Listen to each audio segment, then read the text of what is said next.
ഇവർ വിചാരിക്കുന്ന മറ്റേതൊരു രാഷ്ട്രീയ സംഭവത്തെയും പോലെ ഞങ്ങൾക്ക് മറികടന്ന് പോകാവുന്നൊരു നാണക്കേട് മാത്രമേ ഈ ചെറുപ്പക്കാരൻ ഉണ്ടാക്കിയിട്ടുള്ളൂ എന്നാണ്.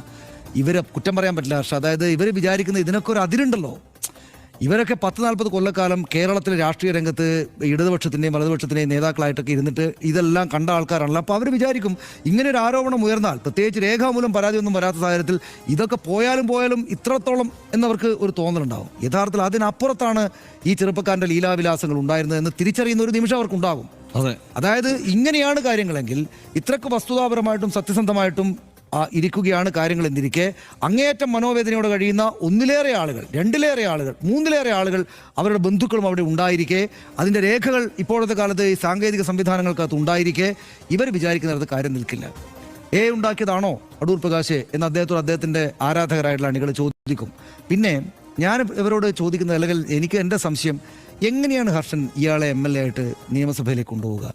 എങ്ങനെയാണ് ഇവർ 2ാം ടേമും കഴിഞ്ഞ് 3ാം ടേമിലേക്കെങ്കിലും പിണറായി വിജയനെ വരുത്താതെ ഈ പറയുന്ന 3ാം ടേം വരുമ്പോഴേക്ക് ഇവരാരെങ്കിലും മുഖ്യമന്ത്രിയായിട്ടൊരു സർക്കാരിനെ കൊണ്ടുവരണമെന്ന് ഇവർ യഥാർത്ഥത്തിൽ ആഗ്രഹിക്കുന്നുണ്ടെങ്കിൽ അവർ മുന്നിലേക്ക് ഓടിയിട്ട് പിന്നെ ഒരു ഓട്ട മത്സരത്തിൽ 1ാം സ്ഥാനത്തേക്ക് എത്തുമ്പോൾ ഒരു വലിയ കരിങ്കല്ലും പിന്നിൽ കെട്ടിയിട്ടാണ് അവർ ഓടുക.